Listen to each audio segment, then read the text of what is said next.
hormati ibu kita semuanya, guru kita semuanya, Dr.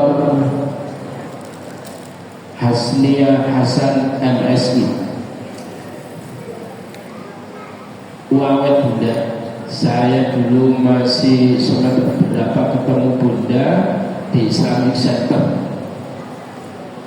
Insya Allah masih semester berdua mungkin dulu. Sekarang beliau masih luar biasa. Ya, tanda-tanda apa namanya cahaya Qur'annya itu menancap betul itu. Begitu juga ini sekarang aroma-aroma Al-Quran ini tampak terasa di majelis yang banyak sekali, yaitu yang termasuk di dalam awal one week one juice. Kalau saya dulu ibu-ibu, saya itu dibilangin oleh guru saya, kamu jangan mengaku murid saya kalau tiap hari tidak membaca satu juz. Jadi saya dikatakan murid bila mana satu hari membaca satu juz, dan itu mulai SMP. Jadi saya itu akan dicoret jadi muridnya manakala sehari itu lepas dan tidak membaca Al-Quran. Nah, alhamdulillah, pada pagi hari ini kita semuanya yang dimuliakan oleh Allah Subhanahu wa Ta'ala, dimudahkan oleh Allah untuk hadir di tempat yang mulia ini guna untuk pertama silaturahim, yang kedua itu adalah memperdalam penguasaan atau kemudian tahsin kita di dalam qiraatul Quran. Yang ketiga itu adalah bertolabul ilm. Mudah-mudahan kehadiran kita semuanya, setiap jengkal langkah kita, Allah ampuni dosa-dosa kita, Allah angkat derajat kita, dan Allah mudahkan jalan kita menuju surganya. Salawat serta salam semoga senantiasa tercurahkan pada baginda Rasulullah Muhammad sallallahu alaihi wasallam, begitu juga keluarganya, para sahabatnya, dan kita selaku umatnya. Ibu-ibu rahimani wa rahimakumullah, tanpa terasa kita ini sudah masuk bulan Rajab. Kalau kita lihat bahwa bulan Rajab itu adalah bulan di mana Rasulullah Muhammad sallallahu alaihi wasallam mendapatkan suatu perintah salat 5 waktu melalui proses Isra dan Mi'raj. Para jamaah sekalian rahimani wa rahimakumullah, dan ketika kemudian Rasulullah itu hijrah ke Madinah, kurang lebih 16 hingga 17 bulan, yang tadinya itu sholatnya masih menghadap ke Baitul Maqdis selama 16 hingga 17 bulan, maka pada tanggal 27 Rajab tahun kedua hijrah, maka Allah Subhanahu wa Ta'ala mengalihkan, memindah arah kiblat yang tadinya menghadap ke Baitul Maqdis kemudian menghadap ke Masjidil Haram. Allah katakan hal itu di dalam surah Al-Baqarah juz yang kedua ayat yang ke-144. A'udzu billahi minasyaitonir rajim. Bismillahirrahmanirrahim. Qad nara taqalluba wajhika fis samaa falanuwalliyannaka qiblatan tardaha fawalli wajhaka syatral masjidil haram. Ayat ini adalah menerangkan tentang keinginan tuntunan yang kuat Rasulullah Muhammad sallallahu alaihi wasallam supaya arah kiblatnya itu adalah beralih ke Masjidil Haram. Kenapa? Karena intimidasi, tekanan-tekanan yang dilakukan oleh orang-orang Yahudi yang ada di Madinah kala itu.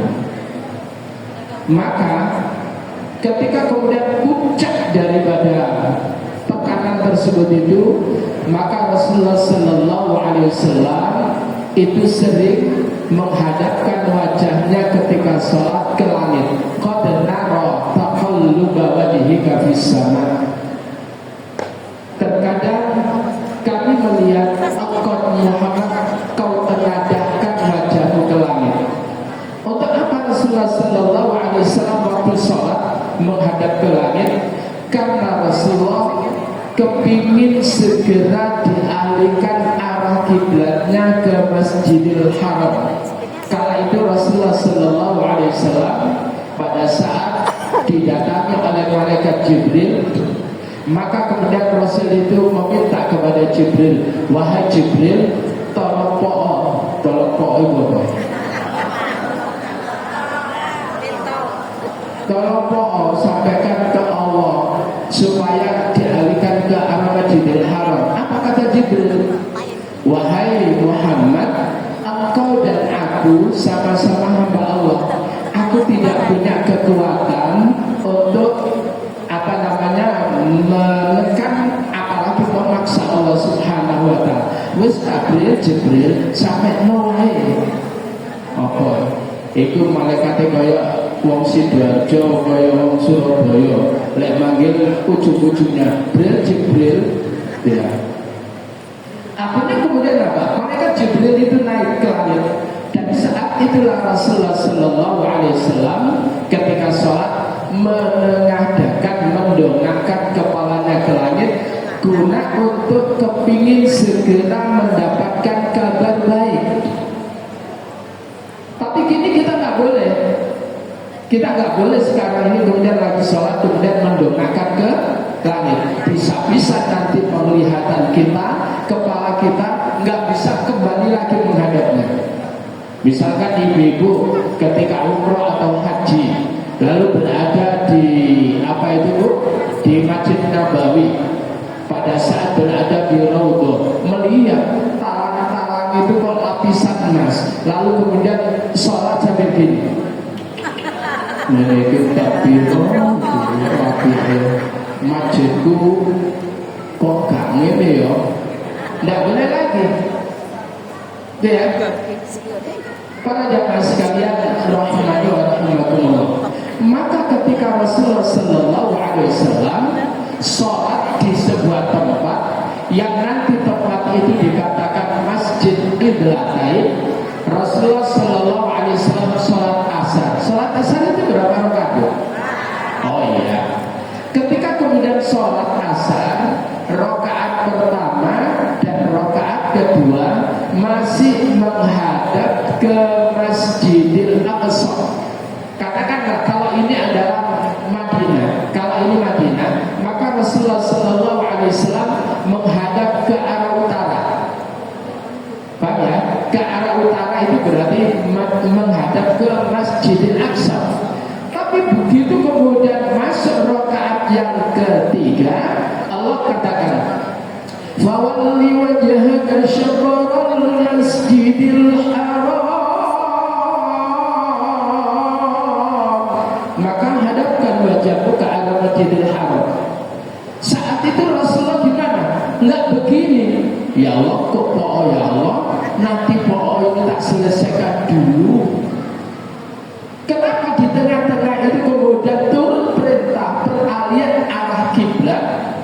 Karena ini nanti menjadi pelajaran bila mana umatnya dalam pelaksanaan sholat ternyata ngedepe itu nggak tepat, nggak tahu menghadap kemana, bukan menghadap ke arah kiblat, malah diingatkan oleh yang punya rumah atau kemudian orang sekitar, Mbak Yu ngedepe keliru sing sebelah kanan. Maka ketika kita tersebut ada yang mengingatkan dengan pelajaran pelajaran peralihan arah kiblat di waktu sholat itu, maka nanti ketika kita mengalami salah arah kiblat, maka kita tinggal kemudian menoleh arah yang dituju atau arah yang diingatkan tadi itu, tanpa harus membatalkan. Ibu-ibu, andai kata ini, andai kata bila mana jikalau, andai kata dulu panjenengan itu sholat bersama Rasulullah Sallallahu Alaihi Wasallam, tatkala terjadi peralihan arah kiblat, kira-kira responnya jenengan ya apa? Apa maneh kate ngeboti sajadah, oleh sajadah kait oleh teko Mekah dikawe, marine terjadi peralihan arah kiblat, piye Bu? Ibu-ibu pasti rewel. Oh, sih gak jelas ini. Kok sih? Itu kok muter.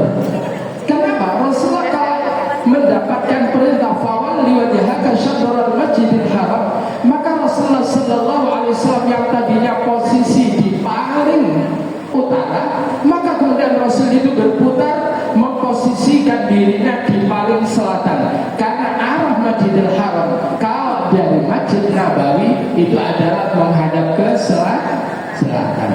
Lalu kemudian sahabatnya gimana? Sahabatnya tinggal kemudian muter aja. Ini pelajaran. Suatu ketika saya, ini ada Bu Mona ada? Ada. Ini oh, belum boleh. Jadi itu Mbak Yu saya itu.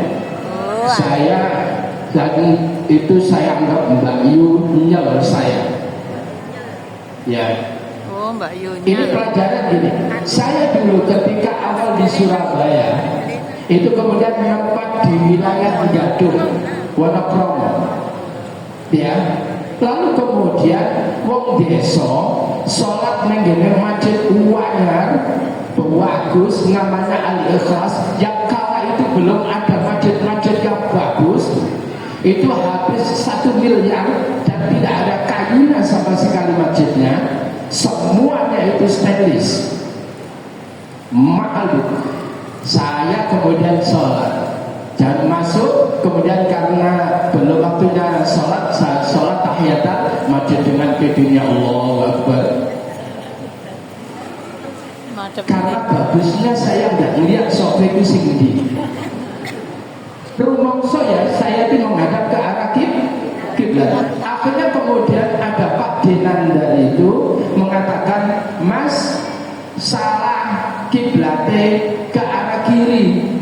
Karena saya tadinya itu masuk dari arah selatan, ya. Lalu kemudian roco saya tak kira yaitu kiblatnya. Ternyata itu adalah sebelah kiri. Begitu kemudian saya berubah arah kiri, kata Pak Denanda, Allah yarham, loh, lah kok diterusno, kok ada dibatal nih?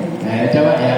Karena saya tahu pelajaran tentang ini. Artinya adalah bahwa di dalam peristiwa Isra Mi'raj tidak hanya sekedar yang menggemparkan peristiwa Isra Mi'rajnya, tetapi terjadi perubahan arah kiblat dari mulai Masjidil Aqsa ke Masjidil Haram.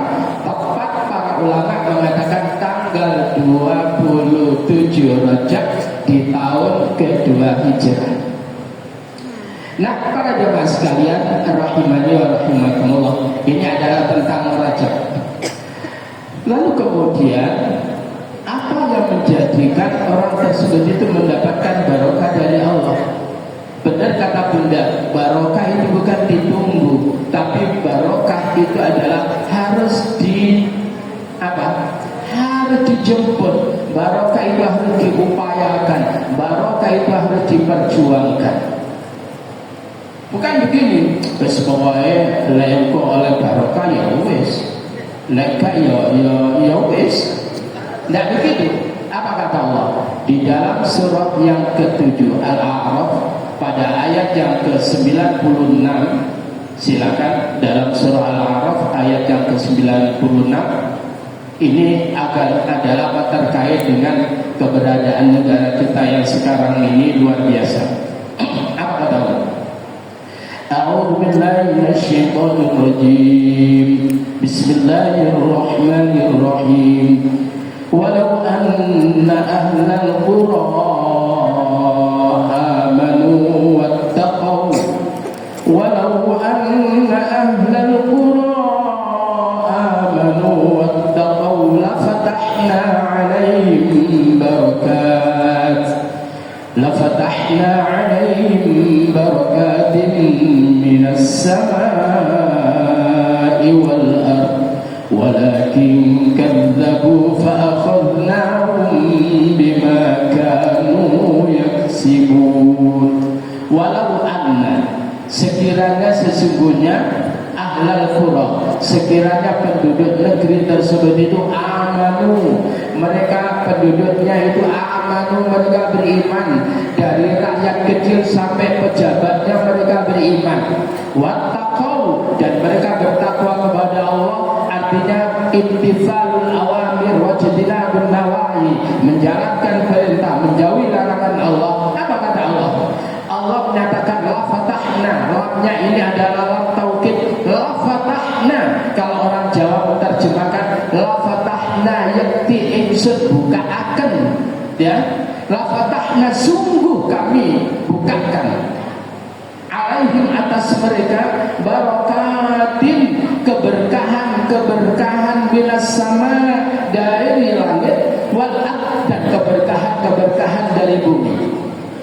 Itu kalau sekiranya penduduknya dan sampai pejabatnya mereka itu adalah amanu wattaqau, mereka beriman dan bertakwa kepada Allah. Dan pasti itu keberkahan Allah itu akan didapatkan negeri itu manakala semuanya adalah mereka mau beriman dan bertakwa kepada Allah.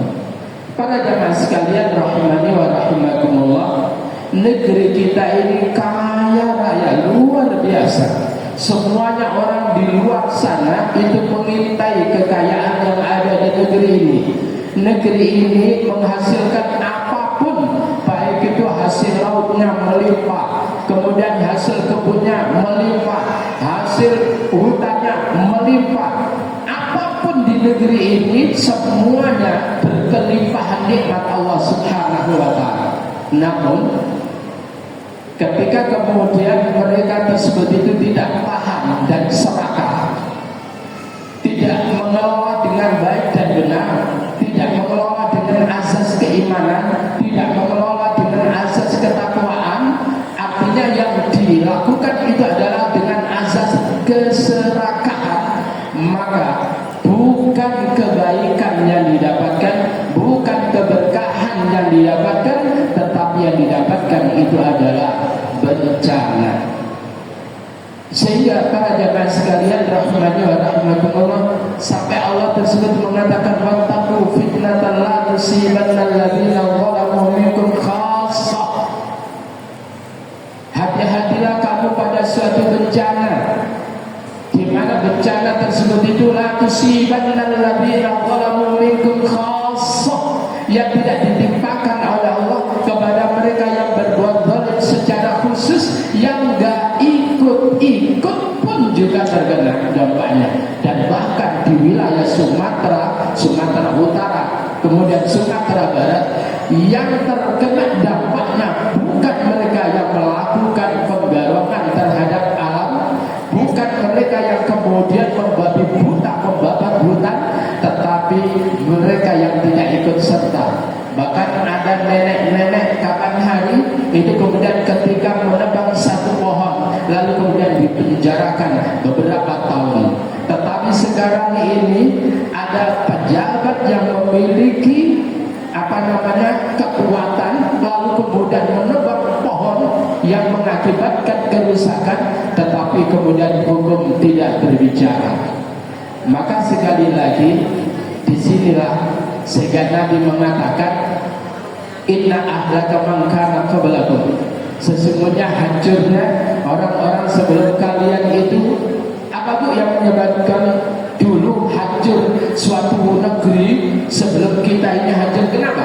Idza sarqa ad-dhaif aqam. Apabila yang melakukan pencurian, yang melakukan kejahatan, orang-orang yang lemah, bukan pejabat, yang tidak punya link dengan penguasa, maka hakim berteriak tegakkan supremasi hukum. Saking lemahnya semangatnya sampai palu itu dipukulkan sampai patah.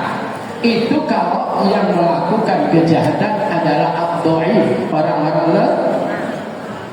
Tetapi wa idza saraqa asy-syarif, apabila yang melakukan pencurian kejahatan itu adalah orang-orang yang mulia, orang yang punya jabatan, apalagi jabatannya itu strategis, punya link dengan penguasa, maka tiba-tiba hakimnya tersebut itu taroku, mereka meninggalkan di dalam menegakkan hukum. Hakimnya ternyata tangannya tersebut, kalau bahasa Jawanya al-kipleu, waskeruku, sehingga kemudian tidak mampu untuk mengetuk palunya tersebut itu. Dan inilah yang menjadikan hancurnya umat-umat terdahulu. Apakah di Indonesia tak gitu, Bu? Mudah-mudahan ndang sadaro ndang waraso. Ngeri, Bu, ngeri. Bunda, ketika terjadi banjir pertama diberitakan Aceh, saya itu langsung ponakan saya telepon. Karena ponakan saya itu ada di Aceh, dia pemangku pesantren di sana dua-duanya, ada Tengku Erwin, ada Tengku Ivan. Itu lalu kemudian saya telepon dia. Karena apa? Melihat tayangan tersebut itu ada pesantren yang baru di pinggir sungai, lalu kemudian roboh. Saya langsung teringat bahwa ponakan saya baru selesai bangun pesantren. Saya telepon, Assalamualaikum. Waalaikumsalam. Di mana, nak? Ini lagi posisi di Makaf, di tempat tawaf. Kapan berangkatnya? 7 hari yang lalu. Ya Allah, bukan alhamdulillah lagi. Dia sambil nangis ngomong begitu itu. Ya, walaupun itu adalah di wilayahnya tidak terkena, tapi santri-santrinya banyak yang hanyut. Lalu kemudian adiknya yang tidak ikut di dalam umrah itu saya telepon, gimana, nak?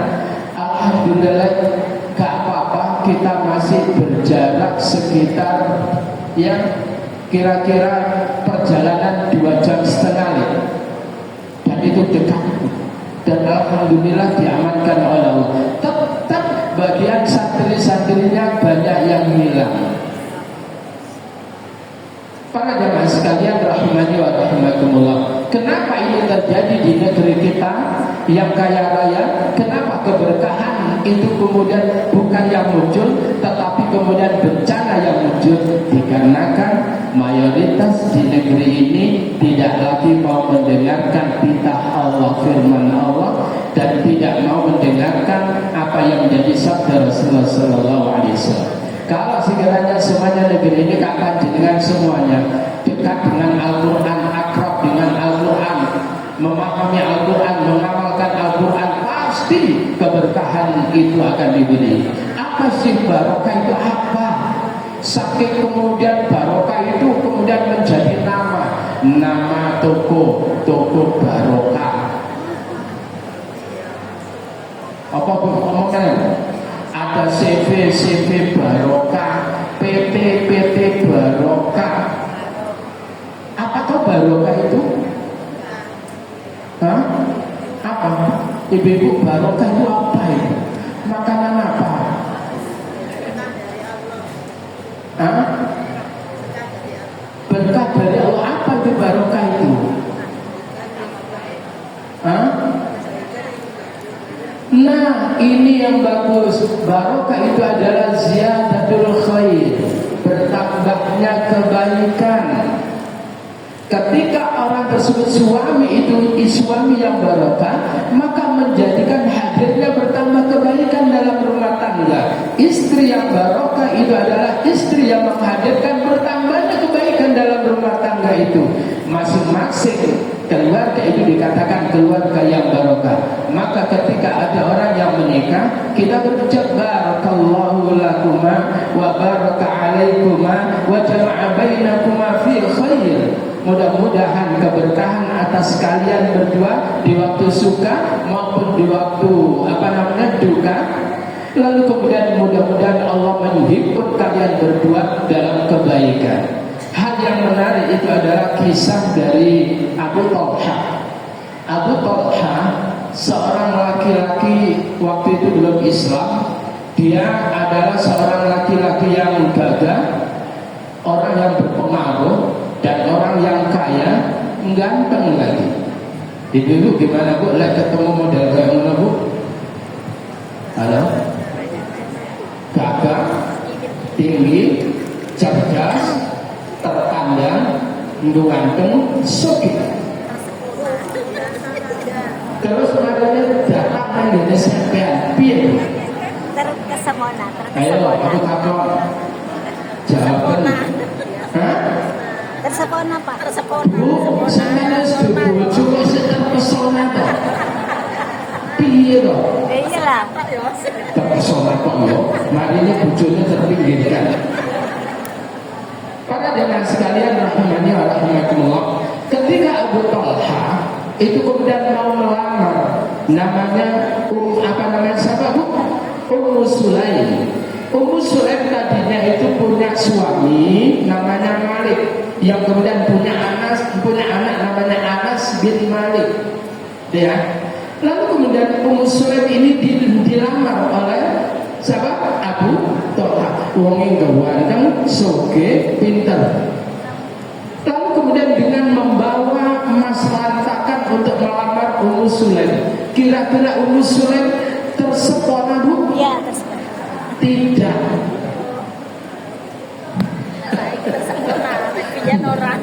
Tidak sama sekali. Kenapa? Abu Talha bukan Muslim. Oh, suar. Lah sampean kan masuk terus gak apa-apa mari ngene tak jadi Islam endene itu. Nah, para jamaah sekalian, akhirnya kemudian apa? Pulang Abu Talha. Jadi dia al-keceliu. Apa itu keceliu? Akhirnya kemudian dia merenung di rumah. Saya baru kali ini ditolak wanita. Biasanya wanita yang ngetek kepada saya. Ini ada orang yang saya datangi, saya minta untuk menjadi istri saya, cuma saya yang ditolak. Oh, mungkin saya kurang banyak membawa emas lantakannya. Berikutnya membawa banyak lagi.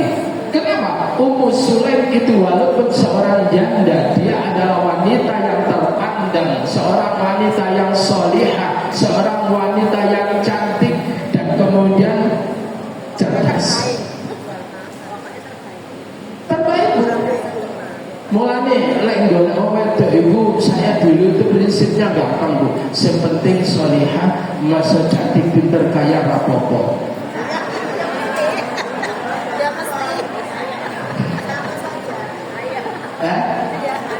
Oh iya. Akhirnya kemudian apa Bu? Begitu kemudian datang lagi, meminta lagi, wahai Muslim, ya, izinkan aku untuk melamarmu agar supaya engkau kemudian aku jadikan sebagai istriku. Apa kata Muslim? No. Apa? Dia mengatakan Muslim, bukan ini yang aku harapkan. Tidak ada perempuan yang berani menolak cintamu. Tetapi bukan ini yang aku harapkan dari engkau. Terus apa? Ketika engkau ingin mendapatkan aku, syaratnya datangi Rasulullah SAW dan kemudian masuklah Islam, baru engkau akan mendapatkan aku. Nah itu bukti ya? Sama. Itu bisa diatur, yang penting oleh DC untuk ajak, tapi tidak ibu-ibu di sini. Lah, para jamaah sekalian, begitu kemudian Abu Talha masuk Islam dan dan kemudian melamar Ummu Sulaim dan dinikahkan oleh Rasulullah Sallallahu Alaihi Wasallam. Nanti itu kemudian punya anaknya waktu itu kemudian diuji oleh Allah meninggal dunia. Yang menarik ini, yang menarik ketika kemudian anaknya ditinggal pergi oleh Abu Talha dalam kondisi sakit, yang kemudian qadarullah meninggal dunia, kata Ummu Sulaim kepada orang-orang sekitarnya, tolong jangan ada yang WA suamiku. Ya kalau WA, jangan ada yang ngomongin memberitakan kepada suamiku mengenai kematian anakku ini, kecuali aku sendiri yang memberitahu. Akhirnya kemudian anaknya yang sudah meninggal dunia itu, lalu kemudian di rumah jenazahnya. Setelah itu kemudian sore tiba, malam tiba. Begitu kemudian malam tiba, assalamualaikum, waalaikumsalam warahmatullahi wabarakatuh. Tanyalah Abu Talha itu. Apa kata Abu Talha? Wahai istriku tercinta, bagaimana keadaan anak kita? Apa kata Ummu Sulaim? Anak kita jauh lebih tenang daripada biasanya. Bagaimana nggak lebih tenang meninggal dunia? Kalau urutan ketayang-ketayang. Nah, para jamaah sekalian, akhirnya kemudian Ummu Sulaim itu berdandan, dan yang tadinya sudah mempersiapkan makanan masakan kesukaan Abu Talha. Setelah itu kemudian didekatkan hidangan itu dan ditunggui, dan sambil kemudian Ummu Sulaim itu bersolek sebagaimana kemanten baru. Halo, ibu-ibu kayak gitu? Ibu-ibu tampil gini dengan di rumah Agundi. Ngaku bunda. Cantik mana Sevan datang ke sini dengan ketika ada di rumah? Di sini, datang ke sini. Kalau di rumah amok. Ya Allah, gawe apa jenenge? Al-dastaru wal kumelu wal busu. Oh enggak ya, iya. Sorry. Ya daster, tapi wangi. Ibu-ibu, begitu kemudian apa? Selesai makan, menikmati Abu Talha itu, lalu kemudian istrinya itu mengajak ke kamar dan kemudian dilayani. Setelah itu kemudian terjadi dialog yang indah. Apa kata Ummu Sulaim? Wahai suamiku, ya, menurut Anda bagaimana kalau ada orang yang dipinjemin sesuatu, lalu kemudian yang minjemin tadi itu mengambil barangnya, tetapi yang dipinjemin tadi itu menolak untuk melepasnya. Bagaimana menurut Anda? Ya bener lah itu. Mestinya kalau dia dipinjemin, yang punya barang itu mengambil, ya harus di. Begitu juga anak kita itu adalah pinjaman dari Allah, tadi diambil oleh Allah Subhanahu wa ta'ala. Wow. Gimana Bu? Kalau ibu-ibu sekarang suaminya pergi, marina anaknya meninggal dunia, dicecek-cecek gak karu-karuan, nangis serah karu-karuan. Tapi Ummu Sulaim itu luar biasa, tabahnya luar biasa, sahabatnya luar biasa. Karena itu kemudian apa? Abu Talha yang sudah mendapatkan perlakuan baik dari istrinya tadi, itu kemudian keesokan hari kemudian mendatangi Rasulullah Sallallahu Alaihi Wasallam. Ya Rasul, gimana sih istriku? Ngerti anaknya meninggal dunia, kok ya sih? Ya kok berdandan, kok melayani saya? Apa kata Rasulullah Sallallahu Alaihi Wasallam? Apakah engkau tadi malam itu adalah berkumpul dengan istrimu? Ya. Maka Rasul mendoakan, barakallahu lakum fi lailatikum. Mudah-mudahan keberkahan Allah berikan di malam kalian berdua tadi malam. Dan subhanallah, kemudian akibat hubungan waktu itu, qadarullah kemudian punya anak ini namanya Abdullah, dan dari Abdullah ini adalah punya anak 15 atau berapa yang semuanya itu adalah hafizul Quran. Ini kenapa? Karena dari suami istri yang diberkahi oleh Allah Subhanahu wa ta'ala. Jadi keberkahan itu bukan sesuatu kayak lotre, tapi keberkahan itu harus diupayakan, diperjuangkan, yaitu dengan cara apa? Meningkatkan keimanan dan kemudian apa Bu? Meningkatkan ketakwaan kepada Allah Subhanahu wa Ta'ala. Para jemaah sekalian rahimani wa rahimakumullah, ada sebuah doa yaitu Rabbi anzilni munzalan mubarakan wa anta khairul munzilin. Sebetulnya ini doa ini adalah kisah ketika Nabiullah Nuh alaihi salatu wassalam yang kemudian masuk bersama orang-orang beriman ke kapal. Lalu kemudian setelah itu Nabi Nuh itu kemudian berdoa, Rabbi anzilni munzalan mubarakan wa anta khairul munzilin. Maka di Kalimantan ada sebuah masjid namanya Munzalan, di mana bentuknya kayak kapal. Ya, jadi hebat Bu. Ustadznya adalah Ustadz Lukman, itu luar biasa. Donasinya ibu-ibu itu miliaran per pekan.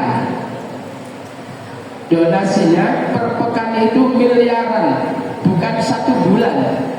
Per pekan itu adalah miliaran. Itu Masjid Munzalan. Apa ini? Rabbi anzilni ya Allah, turunkan kepadaku ya Allah, berikan kepadaku ya Allah.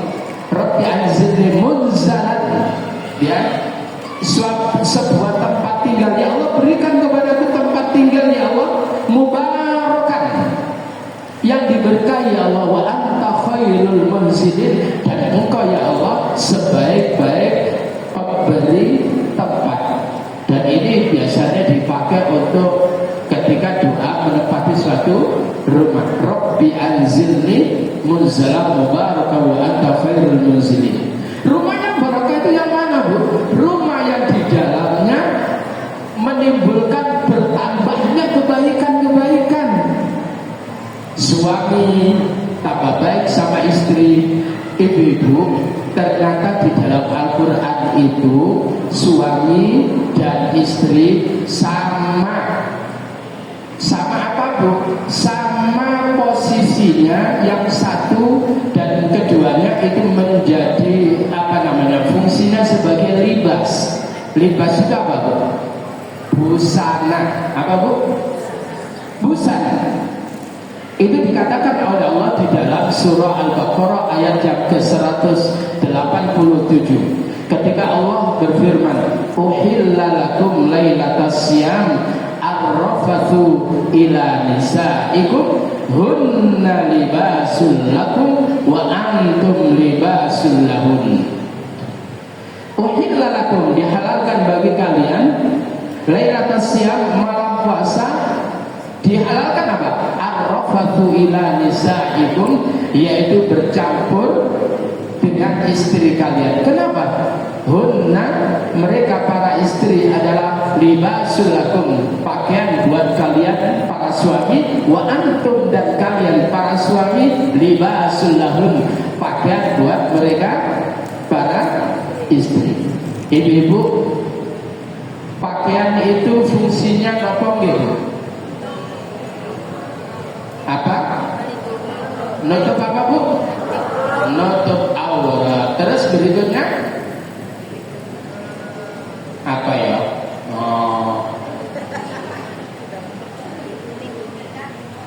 Apa? Yang kedua itu menjadi pengindah bagi pemakainya.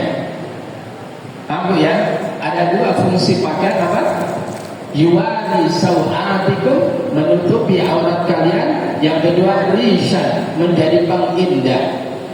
Itu di dalam surah Al-A'raf ayat yang ke-26. Ya bani Adam qad anzalna alaikum libasan yuwari sawatikum wa risha wa libasut taqwa dzalika khair dzalika min ayatillahi la'allahum yadhakkarun. Wahai anak cucu Adam, sungguh telah kami turunkan pada kalian sebuah ayat yang berbicara tentang libasan sebagai ayat yang menerangkan tentang apa bu? Pakaian. Apa fungsi pakaian? Yuwari sawatikum, yaitu yang menutup aurat kalian, warisan dan menjadi pengindah. Jadi pakaian jenengan damel busana mestine tambah ayu, tambah apik, tambah ayu. Lek sampean damel busana kok tambah elek, iku salah. Paham ya? Mestine wong wadon kuwi menawi ndamel busana tambah ayu, ora tambah medeni. Para jemaah sekalian rahimani wa rahimakumullah. Artinya apa? Suami yang baik, suami yang barokah adalah suami yang mampu menutupi kekurangan aib daripada istrinya. Istri yang terbaik itu adalah istri yang mampu menutupi aib atau kekurangan dari suaminya. Itulah suami istri yang barokah. Dan itu tidak akan pernah terjadi kecuali mereka itu adalah orang yang bertakwa kepada Allah. Sehingga ayat dalam surah Al-A'raf tadi, walibasut taqwa dzalika khair, pakaian ketakwaan itu adalah pakaian yang terbaik. Suami yang terbaik adalah suami yang bertakwa, istri yang terbaik adalah istri yang bertakwa. Maka sekali lagi, seorang perempuan yang tidak ada suami berarti dia tidak berbusana.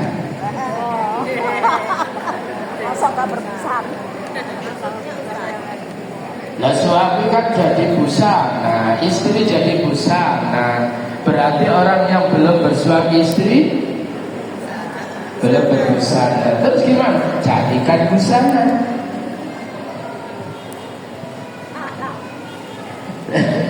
Kenapa bunda kok senyum-senyum? Nah, berikutnya coba ibu-ibu ngapunten. Falsafah pakaian. Karena tidak setiap pakaian itu terjaga kebersihannya, kesuciannya, betul? Iya, terkadang kotor. Kalau itu baju kotor, apakah sampai buang? Terus diapain? Kalau habis dicuci langsung pakai? Enggak, tapi dijemur dulu. Mari dijemur garing, mana sampean pakai? Tapi diapain? Disetrika.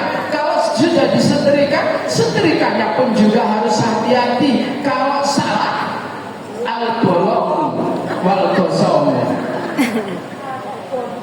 Ngerti ya? Artinya kalau suami ada persoalan, jangan kemudian ceraikan aku. Ibu wanita endel. Tetapi bagaimana? Sebagaimana imam itu salah, makmum itu mengingatkan. Mengingatkan makmum itu gak boleh bentak. Ya, karena makmum itu kalau perempuan itu kan atas fik, yaitu mengingatkan imam dengan apa? Dengan tepuk tangan. Mari ini gregetan rupanya sampai bojone. Nggak boleh kan? Nggak boleh. Walaupun yang laki-laki mengingatkan subhanallah, subhanallah, subhanallah. Karena balik-balik subhanallah. Ini biasa. Hati monggo entos ngono. Kan nggak boleh dong. Nah, para jemaah sekalian, ibu-ibu begitu juga suami jenengan tidak sempurna sebagaimana jenengan itu tidak sempurna. Kalau ada yang keliru, ada yang salah, diingatkan. Dicuci tadi itu, dicuci pun juga nggak boleh mangkel. Kalau nyucinya mangkel, tangan berjengkak jahitannya, nggak karu-karuan. Paham ya? Nah itu yang harus. Apa mana kayak biar itu orang nak sabun mari ini digeblok nang gini, cepot nih gini kan ceplok. Aku ngalami begitu itu. Nah, para jemaah sekalian, sekali lagi jadilah istri yang barokah untuk suami, bukan barokah untuk suami tetangga. Halo? Suami orang. dandanlah yang terbaik untuk suami, bukan dandan terbaik untuk suami. Ayo, ngerti aja aku yang alisan lagi tetangga ini ganteng. Mari ini berai ini raja nak, ya. Jeng berai kemarin ini kewalik jenenge benges itu enggak benges. Ternyata yang pakai alis juga benges. Jadi kau betul. Nah, para jamaah sekalian rahimani wa rahmatullah, berikutnya apa itu umur yang barokah? Kita minta kepada Allah umur yang barokah. Umur yang barokah itu bukan umur yang panjang, bukan. Umur yang barokah itu adalah umur yang kemudian padat dengan kebaikan di dalamnya. Imam Al-Ghazali itu nggak panjang usianya, tetapi kemudian padat dengan kebaikan, keilmuan yang kemudian dia tulis, dan kemudian tulisannya berupa kitab, dan kitabnya tersebut andai kata itu kemudian dilemparkan ke Sungai Tigris, maka kemudian Sungai Tigris digambarkan andai kata Sungai Tigris itu akan mampet karena karyanya. Para jamaah sekalian rahimani wa rahimakumullah, Al-Quran sekarang ini, Al-Quran itu adalah diturunkan pada bulan yang barokah yang dikatakan Ramadan. Oleh karena itu, ibu-ibu, Quran itu sekali lagi merupakan kalam Allah, dan Quran itu dipilih oleh Allah Qur'anan Arabiyyan la'allakum tatafakkarun. Jadi Quran itu adalah dipilih oleh Allah berbahasa Arab. Bahasa Arab itu adalah afsahul lughah. Bahasa yang paling fasih itu adalah bahasa Arab. Jadi bahasa yang paling fasih itu bahasa Arab. Ibu-ibu, saya ketika menyaksikan yaitu MTI tingkat internasional, apa itu pesertanya orang Cina, apa itu Thailand, apa itu orang Eropa, semuanya lidahnya fasih. Walaupun orang Cina kalau ngomong ngeles gitu, tapi ketika baca Al-Quran itu luar biasa. Bismillahirrahmanirrahim. Apa itu orang Cina, apapun mana fasih, karena Allah itu tahu bahasa yang tepat, yang paling mudah untuk diucapkan oleh hambanya di seluruh penjuru dunia itu adalah bahasa Arab. Yang kedua, Al-Quran itu adalah diturunkan oleh Allah di tempat yang termulia, yaitu Makkah dan Madinah. Dan Al-Quran itu adalah diturunkan oleh Allah lewat malaikat yang termulia, yaitu Sayyidul Malaikah, yaitu Jibril alaihissalatu wassalam. Dan Al-Quran itu adalah diturunkan oleh Allah pada waktu yang mulia, pada waktu yang diberkati, yaitu Ramadan. Dan Allah menurunkan Al-Quran itu pada waktu yang mulia, malam yang mulia, yang dikatakan apa? Lailatul Mubarakah. Inna anzalnahu fi lailatin mubarakatin inna kunna munzirin, di dalam surah Ad-Dukhan. Dan inna anzalna, sesungguhnya kami turunkan Al-Quran itu fi lailatin mubarakah, pada malam keberkahan. Kenapa dikatakan malam keberkahan? Karena satu malam kala itu memiliki nilai lebih baik daripada 1000 bulan, yaitu Lailatul Qadar. Para jamaah sekalian rahimani wa rahimakumullah, dan Al-Quran itu dipilihkan oleh Allah untuk diemban, disebarkan lewat makhluk Allah yang terbaik, yaitu Rasulullah Muhammad sallallahu alaihi wasallam, yang dikatakan Sayyidul Khalaiqi wal Bashar. Artinya bahwa kita kalau ingin barokah hidup kita dunia maupun akhirat, anak kita ingin barokah, cucu kita ingin barokah, pertama dekatkan dengan Al-Quran. Hidup kita akan memiliki hidup yang diberkahi oleh Allah manakala hidup kita melangkahnya adalah dari Al-Quran. Melangkahnya itu adalah bersumber dari Al-Quran. Ada ada dasar dia melangkah, ada dasar untuk berpikir. Apa itu? Jadi dasarnya adalah Al-Quran. Oleh karena itu ibu-ibu, kalau ingin keluarga kita barokah, didiklah dengan gaya Al-Quran. Bagaimana Allah itu menurunkan Al-Quran, memberikan teladan Luqman alaihissalatu wassalam. Bagaimana Luqman tersebut itu mendidik daripada anaknya. Wa in qala Luqmanu libnihi wa huwa ya'iduhu ya bunayya la tusyrik billah innasyirka la dzulmun 'adzim.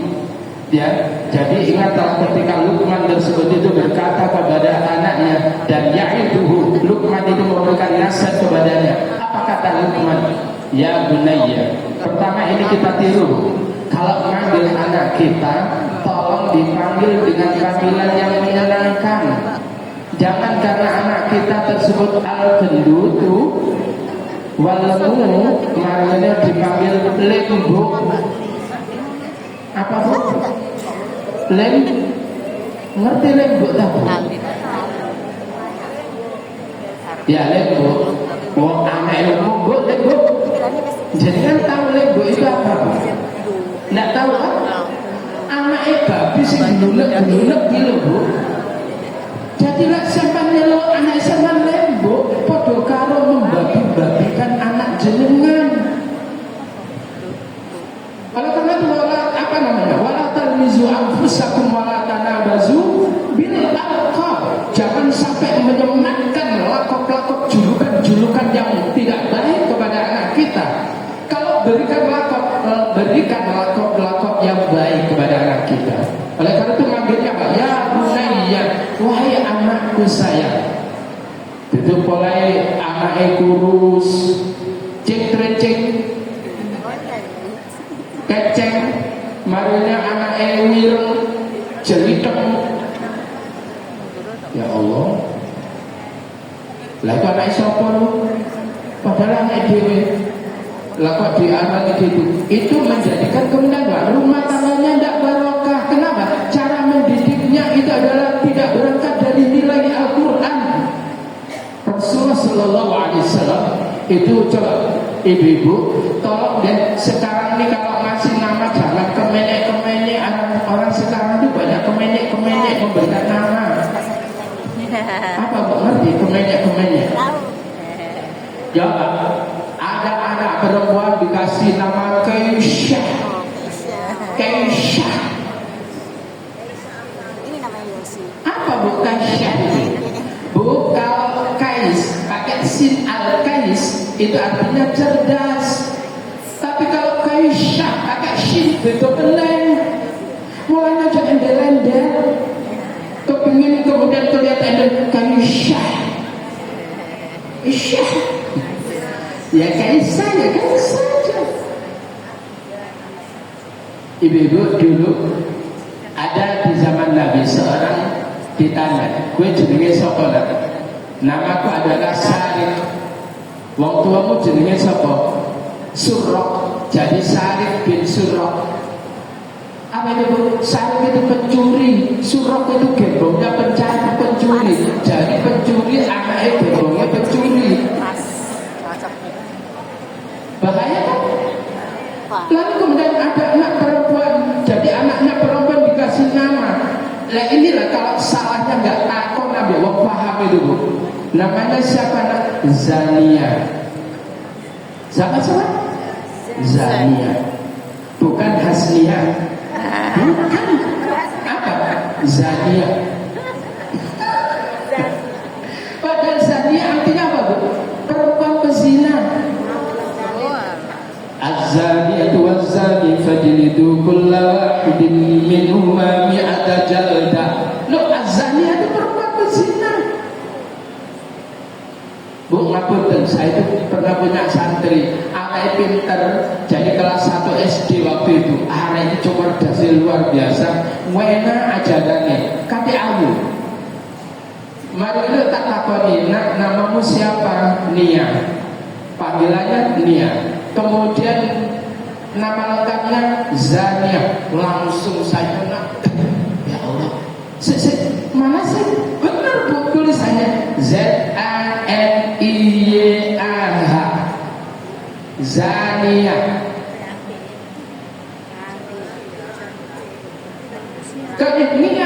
Zania, gitu endel-endel loh. Mari ini Bu, saya minta pada anak besok atau lusa waktunya ngaji, Mama suruh ke sini. Datang. Artinya, Ustaz ada apa? Ini Bu, singkat, benar putri ibu namanya Zania? Iya Ustaz. Coba ditulis ZANEYAH. Di akta juga di Zania. Iya Ustaz, Zania. Tolong diganti, direvisi namanya. Terus gimana? Artinya apa? Perempuan berzina. Astagfirullah, nangis. Ini oleh-oleh apa? Gawe jeneng orang takut ini. Hati-hati.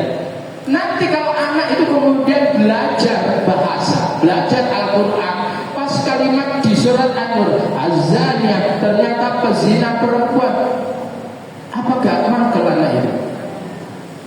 Malu. Dan apalagi kemudian kuliah di Timur Tengah. Gimana? Isi. Dan kemudian kejiwaannya tersebut, mentalnya itu bisa down anak itu dari nama. Oleh karena itu Nabi itu mengajarkan ketika seorang tua punya anak, pertama itu adalah ayyuhsinasmahu, memberikan nama yang baik. Nama yang baik itu walaupun tidak bahasa Arab tidak apa-apa. Jenenge mungkin Bejo,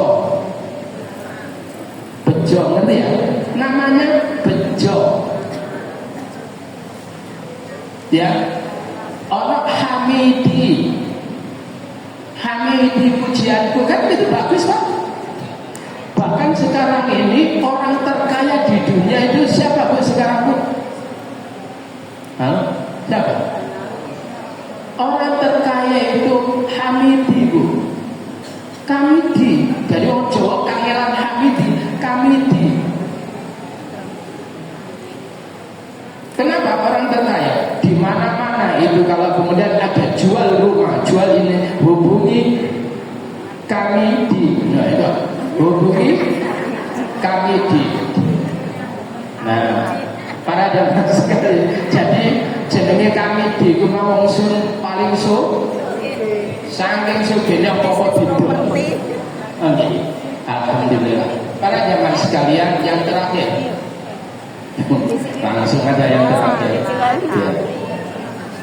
Para jamaah sekalian rahimani wa rahimakumullah, yang berikutnya adalah di dalam surat Qaf, surat yang ke-50 ayat 9. Wa nazzalna minas sama'i ma'an mubarakan fa'ambatna bihi jannati wa habbal hasid wan nakhla